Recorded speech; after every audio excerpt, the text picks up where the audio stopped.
한국은행 금융통화위원회가 3년 2개월 만에 3.5%였던 기준금리를 0.25%포인트 낮춘 가운데 이창용 한국은행 총재가 무리하게 빚을 내는 영끌족을 향해 경고장을 날렸습니다.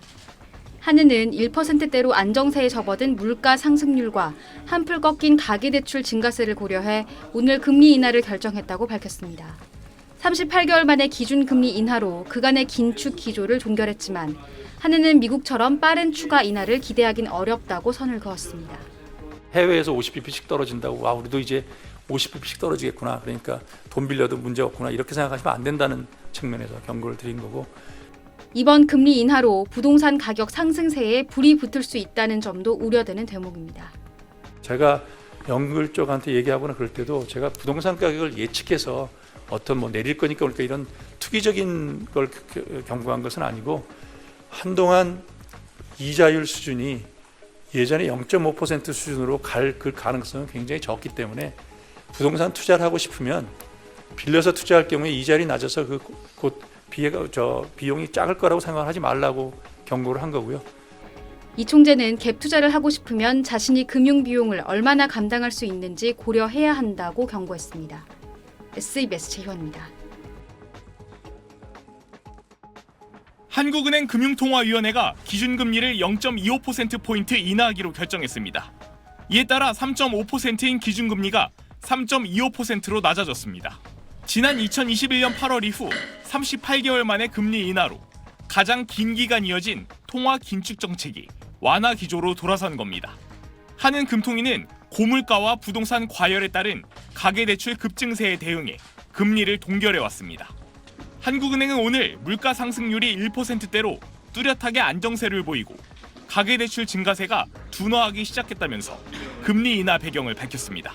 가계부채 대책의 효과가 나타나기 시작한 가운데 미 연준이 정책 기조를 전환하면서 외환 부분의 부담도 다소 완화되었습니다. 한국경제인협회는 금리 인하 효과로 가계와 기업의 연간 이자 부담액이 6조 원가량 줄 것으로 분석했습니다. 다만 장기간 이어진 내수 침체가 개선될지는 미지수입니다.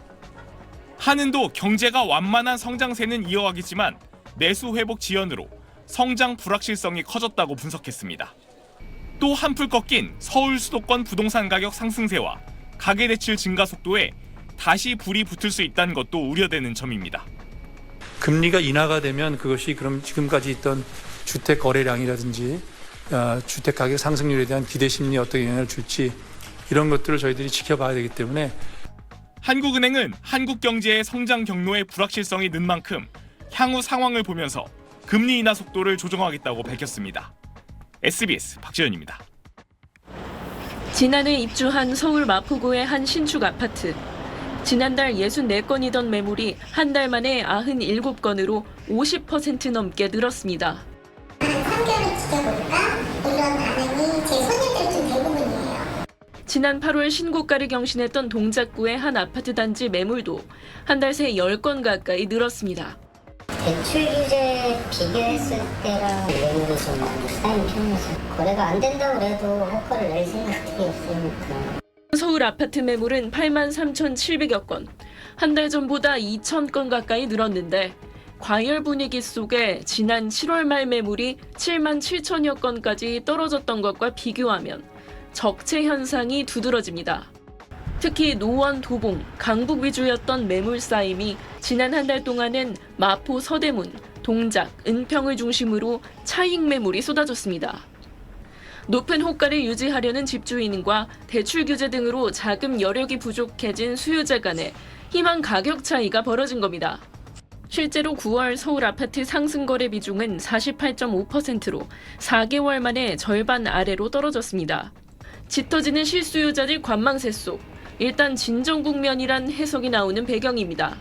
서울 핵심 지역은 금리 인하보다는 대출 규제 영향이 훨씬 큰 게 특징인데요. 당분간 숨고르기 양상이 이어질 것으로. 오는 11일 금통위에서 한국은행이 금리를 내릴 경우 집값을 다시 자극할 수 있다는 전망도 나오는데 정부는 추가 대출 규제도 계획하고 있다고 밝혔습니다. SBS 하정은입니다. 화요일 친절한 경제 권혜리 기자 나와 있습니다. 권 기자, 미국의 금리 인하 맞물려서 내려가기 시작하던 달러 가치가 이달 들어서는 다시 빠른 속도로 올랐어요. 네, 보시는 것처럼 이달 들어서 우리 돈 대비 달러 가격이 연일 오름세를 이어왔습니다. 지난주 한 주 동안만 2% 넘게 올랐고요. 어제는 주간 거래 기준으로 하루 만에 13원이 더 비싸졌습니다. 이 정도 속도는 환율에서 급등이라고 할 수 있습니다. 딱 1달러에 1,300원에서 올해를 시작한 환율은 그 후 한 번도 그 밑으로 내려간 적이 없습니다. 사실 2년 넘게 금융위기 이후에 10여 년간 본 적이 없었던 수준으로 달러가 비싼 상태죠. 그만큼 수입 물가에 부담이 컸습니다. 한국뿐만 아니라 웬만한 나라의 돈들이 모두 지난 2년간 달러 대비해서 약세라고 할 수 있었기 때문에 주로 미국 외의 나라들에서 수입하게 되는 원자재의 가격 상승폭에서는 환율 탓은 생각보다 크지 않았다. 오히려 미국 수출에 있어서 우리 상품들의 가격 경쟁력이 커지는데 저렴해진 원화가 도움이 됐다. 이렇게 보는 시각도 있지만요. 그래도 1달러에 1,300원 후반대를 계속 줘야 하는 높은 환율이 이렇게 지속되고 있는 건 여러모로 부담이 큽니다. 9월 중순에 미국의 기준금리가 공식적으로 인하 주기에 들어서면서 달러가 조금씩 저렴해지는 모습이 나와서요. 원화가 이제 힘을 좀 받나 했는데 다시 달러가 강해지는 모습이 나타나고 있습니다. 네, 금리가 떨어지는데 돈의 가치가 이렇게 오르는 이유, 이건 뭡니까? 첫 번째로는 미국 금리가 앞으로는 기대만큼 빨리 떨어질 것 같지 않다는 생각이 커졌기 때문입니다. 9월에 금리를 한꺼번에 0.5%포인트 큰 폭으로 내린 것 같은 조치가 미국에서 11월에도 또 나올지 모른다 했는데 일자리를 비롯해서 미국의 경기가 나쁘지 않다는 신호가 계속 나오고 있습니다. 그러니 금리를, 미국의 돈값을 서둘러 내려야 할 것 같은 상황은 아니다. 그러니까 미국 중앙은행을 이끄는 파월 의장도 공개적으로 선을 딱 그었습니다. 이런 분위기에 이미 기대치까지 반영돼서 더 내려갔던 미국의 시장 금리가 오름세를 보입니다. 두 번째로 미국 달러를 제외한 세계 주요 통화들의 힘이 달러보다 훨씬 더 빨리 빠지고 있다는 점도 작용합니다. 환율이란 말 그대로 상대적인 거죠. 그런데 달러가 약세가 되기에는 다른 돈들이 더 약하다는 겁니다. 유럽은 다음 주에 또 기준금리를 내리겠다고 예고하다시피 했습니다. 일본도 새로 취임한 총리가 일본이 금리를 또 올릴 환경이 아니라고 생각한다는 말을 대놓고 하면서 비싸지던 엔화를 다시 약세로 돌려놨습니다. 네, 마지막으로 여기서도 중동 리스크가 문제입니다. 중동의 군사적 긴장이 다시 고조되면서 역시 이럴 때는 미국 돈을 들고 있어야지. 이런 분위기가 커진 겁니다. 네, 권 기자 말대로 중동 지역의 불안한 소식들도 매일 전해지고 있고 또 네. 미국 대선도 남았잖아요. 네. 앞으로 달러 가치는 어떻게 전망됩니까? 기름값 걱정과 이건 같이 가는 면이 있습니다. 이대로 중동 리스크가 확산된다고 하면 달러가 좀 더 강세를 보일 겁니다. 네, 하지만 중동 리스크가 이대로 잦아든다고 하면 지금의 달러 강세는 제한적인 수준에 그칠 거란 전망이 더 큽니다. 중동 리스크가 커지면 기름값도 치솟을 거기 때문에 물가가 자극돼서 금리 인하까지 연쇄적으로 제동이 걸릴 수 있다는 우려도 있지만요. 중동만 아니라면 미국의 올해 추가 금리 인하 폭에 대한 기대가 좀 축소됐을 뿐이지 어쨌든 미국이 금리를, 돈값을 계속 내리는 건 예고되다시피 한 상황입니다. 거기다가 중국이 최근에 경기 부양책을 대거 쏟아놓고 있는 게 효과를 발휘한다고 하면요.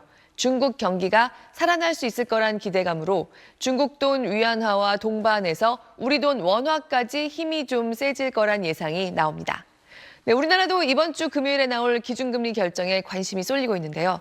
꼭 이번 주가 아니더라도 조만간 우리 중앙은행 역시 돈의 값을, 기준금리를 내리기 시작할 환경이 조성돼 있는 것까지 고려해서 종합해보면 원화는 연말까지 오늘보다는 조금만 더 비싸지는 정도. 그러니까 1달러를 1,100원대에 사던 예전을 생각하면 여전히 버거운 수준이지만 그래도 오늘보다는 원화가 살짝 더 비싸지면서 연말을 맞게 될 거란 전망입니다.